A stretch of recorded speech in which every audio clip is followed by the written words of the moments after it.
Before we go to Abuja, here is a conversation about something that's been making the rounds. We have received information in Lagos, particularly under the Ikeja distribution company, the sphere of their influence, that there's going to be a significant quantum of power loss over the next 30 days. And I think that starts today or thereabout. We'll get more information about that and a number of other issues from Mr. Sunday Odunton, who is the CEO of ANET. Thank you so much for joining us this morning. That's a very troubling,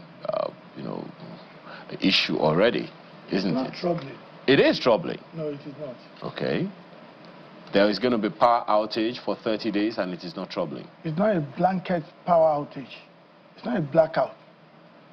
So let me explain what is going on. Thank you. And let me start by saying that this is what happens all over the world.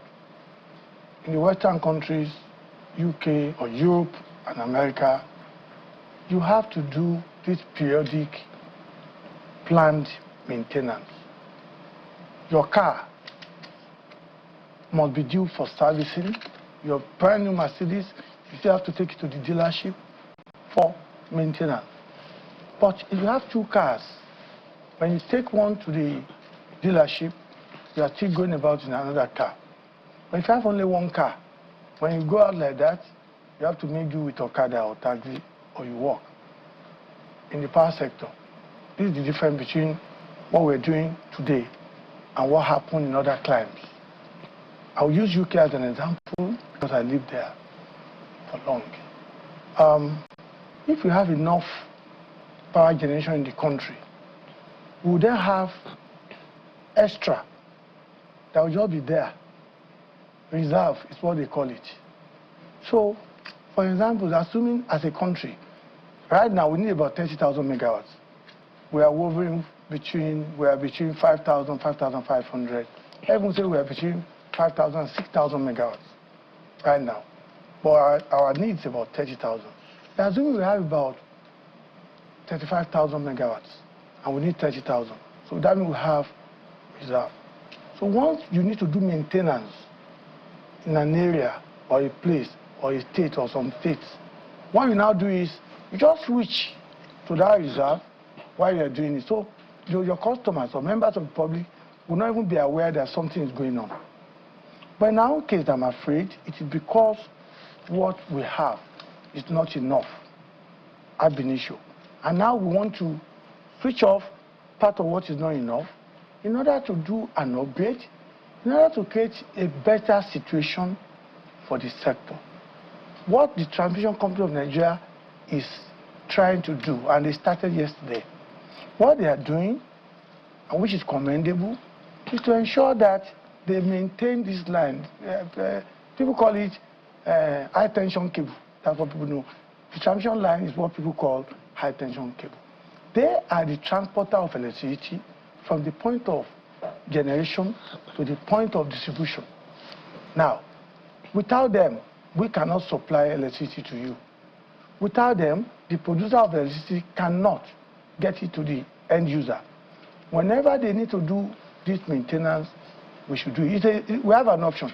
It's an option between them doing this maintenance, planned, well coordinated, or allowing the high tension cable to either collapse or snap, which is dangerous.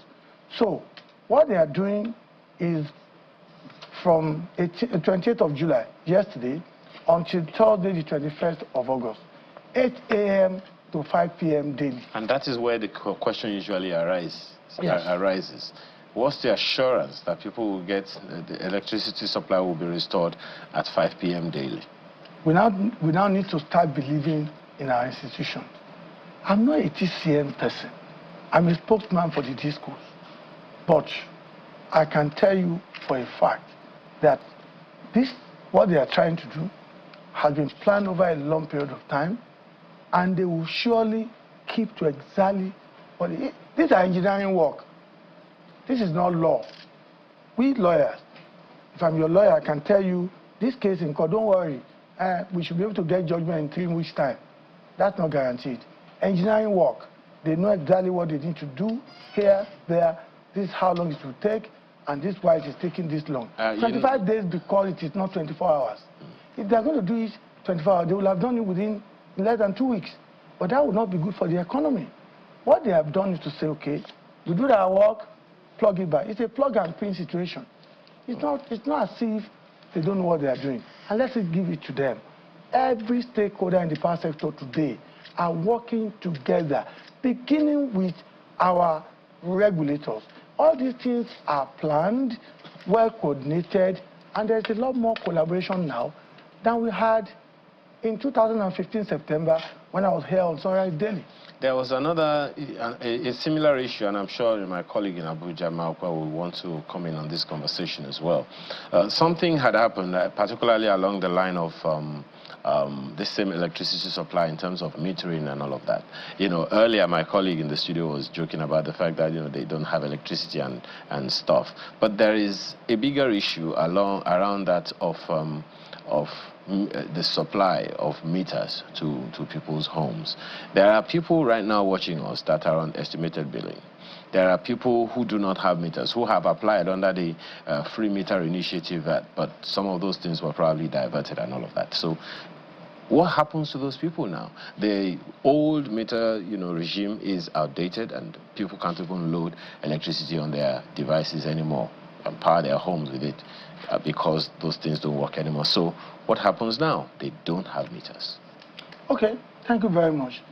The issue of meter or metering is sometimes it can be rather complicated because since 2013, when the president took place in November, between that time and now, we have gone through 3 or 4 schemes of metering. It's like we're trying, okay, this one's not working well, let's try this. Okay, let's do this. The current situation is that we have not been able to fill the metering gap. So definitely some people are still not metered. But meters have been made more available today than it was 2 years ago, for instance. But that is not to say that we are there. I said this elsewhere. The privatization of the Nigerian power sector is a journey on its own. And it's a very long journey. So sometimes you have to take one step after the other. I'm not saying it is a perfect system. I'm not saying we, all of us, or we even the discourse, I'm not saying we're doing well enough. What I'm saying is that if everybody played their part, from government to service providers to customers, the end users, then the thing will become better with time. So I do recognize the fact that, yes, there are issues with metering. Yes, we have people, this morning in your studio, 2 of your staff came to me and told me about their problem regarding when they find it difficult to bend. All those technical glitches and issues, they do exist. But efforts are being made continuously to improve on it. The problem with that one, just a second, yes. The challenge with that one is that people don't get communication. No Correct. One is talking to the people. So if you say that the issues are being resolved, but no one is telling the people anything, it is practically taking the people for granted. Thank you. But you, the media people, also have a role to play. I'm here now on a TCN maintenance, not disco maintenance. Do you have any idea how many times we've tried to, how many ideas we've tried to get into the studio CEOs of discos that have refused to speak for one reason or the other? When I speak to you, the CEOs of 11 discos are talking to you. You are not the one that is running the organization, because there are those who would argue that what you only have are comments because you are not even recognized by the Constitution, but they are recognized. Okay, I am recognized by law. So when you say I'm not recognized by the Constitution, when you have an association or a body that is duly registered, that is recognized by law. Okay, so don't go into the issue of... Anyway, but the point I'm making is this. The point I'm making is this. This is your studio. I cannot tell you how you should position your camera or what your producer should do. What I should be interested in is whether you are dishing out the right program or whether I'm enlightened by what you come out with. But when you keep on saying, I want to see the CEO, or it has to be the CEO, That is wrong. That doesn't work even in other clients. No, sir. I'm not saying... one of the agencies, one of the organizations, just a second, one of the yes. organizations that govern our practice, yes, not the industry, our practice, yes. is NIJ. To beg your pardon, NUJ. Yes. NUJ cannot speak for Channels Television. NUJ can speak for practitioners of Channels Television. The same way ANET can speak for the organization, but you can't speak for the CEO. But anyway, we'll talk about that one maybe some other time. If you want the CEOs, just a second, I even like their face, I'll bring them to you. Very well, we'll yes. love that one. Marco, go ahead. I'll bring them. Marco, go ahead.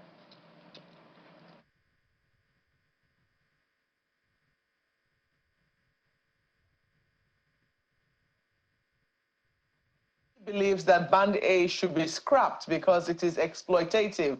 I do not know whether that the conversation is still ongoing, given the fact that we've seen in recent times some state governments, through their regulatory bodies, trying to now say that what it is that Band A charges are in their states are quite exploitative, and they are now determining that other rates should be charged. How is that conversation currently ongoing?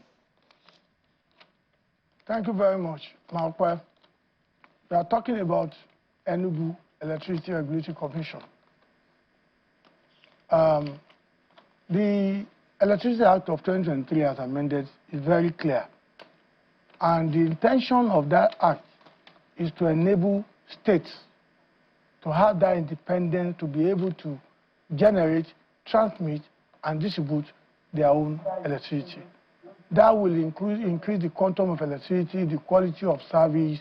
It will enable us as a country, as a nation, to have more electricity. But now it's like we're in transition at the early stage of this, until each of those states are able to do all of this within the boundary of their states. That's when they have 100% independence to charge or to set the tariff that they like. For instance, Enugu, Ogun State, my state, can decide to say, okay, we're generating our own electricity, transmitting it and distributing within Ogun State, and in doing so, we want to do it for 2 naira per kilowatt hour. That's their state. They have the right to do that. But the moment Ogun State go outside the boundary to take electricity across the boundary, then it becomes something else. What it becomes is that you cannot put a price tag on somebody else's product. If you want to do that, then if the price, like the Band-A, is not exploitative, like you said, Malkwe, what Band-A does is, if a time is coming when all of us in Nigeria are going to be on Band-A, and I keep saying this, that may be 5 years' time, 10 years, whenever. Meaning of Band-A, Band-A is a revolution. It is us inching towards 24-hour electricity. And you cannot have 24-hour electricity anywhere in the world without paying for it. Band-A is the highest tariff in Nigeria, 209 naira per kilowatt hour. It is lower than anywhere in West Africa. Check Ghana, check Senegal, check Gambia. You will see that what we're paying here is still lower than others. But that aside, Band-A tariff is about a tariff without subsidy. Government has removed subsidy from Band-A. If you are in Band B, C, D, or E. Chief, let me quickly comment there, because you just said something now. You said the tariff, just a moment. You said the tariff is 209 naira. I think that for those who are on Band-A, they might want to contradict that. Maybe you're not including the VAT that is charged on it. I mean, but cumulatively, Band-A for a number of people is 225 naira, not 209 naira. That's on the one hand. And just to say that you talked about me saying it is exploitative. I'm quoting Professor Patutomi, who says it is exploitative and lacking in economic sense. Those were the words of his own briefing in the State of the Nation address, which he did yesterday. He says, a university professor in Band-A, for instance, spends 75% of his salary on electricity tariff alone. So while it might be that, oh, these calculations are going on, the question has always been whether we're contextualizing how much we're really asking Nigerians to pay, even Nigerians who are supposed to be on the higher spectrum of you know, the earning capacity of the earning ladder, even according to what government expects people to earn. So I think that is the conversation people are asking for. Is that conversation still ongoing? Okay, thank you very much. Let me first of all make this very clear. We don't get involved in what commentators, professors, politicians have the right to have their own opinion or analyze situation, whether on power sector or anything. When we talk about tariff, or whether the tariff is truly cost reflective or not, the authority for this is the Nigerian Electricity Regulatory Commission. If NEC speaks on this, they are the authority to talk about it. But others have the right to say anything. Then when you now go down to the point of mentioning people's salary vis-a-vis what they spend on electricity, that is not our business. That is nothing to do with the sector. The sector, the product we are selling, nobody will come to Channel Television and say, your advert is too expensive because I'm a teacher. Because I'm a teacher, charge me less. It cannot work. You tell us either you do the advert here or you go elsewhere. So the issue is not about that. And regarding Enugu Electricity Regulatory Commission meant well. What they want to do is to make things easier for their people. And the minister immediately made a statement. He said, and I quote, any state slashing power tariff must be ready to pay subsidy. What he's saying is that at 2050 or 2090, remember, when you say band is this, it's that. It was initially 225. It went down to 202, 209, 206, 205. The changes happen from time to time because of the economic indices. But the point to be made is this. The gap between band A and band B is very wide. It is wide because while band A is free from subsidy, band B, C, D, and E are still being subsidized by at least 10%. Now, when they did what they did, what the minister is saying is that if you want to reduce to 160 naira as you have done, you have to pay the top up. Just top it up. You don't pay that up front, you are okay. But even at that, now they are having conversation. Yeah. Now, meetings are being held. Remember, it is not a clash. Somebody else told me maybe there's a clash of law. No, there's no clash. People just need to know they are banned. Okay. Well, there are so many conversations to go around, you know, on that matter, because for now we've only just talking about maybe one or two issues of all the sundry issues in the power sector, particularly that concerns discourse. And hopefully we'll be able to have you some other time. Thank you so much for your time this morning. Mr. Nton is the CEO of ANIT. We appreciate your time today. Thank you very much. We'll take a short break and we'll return with another discussion. Stay with us. The economy of any nation forward.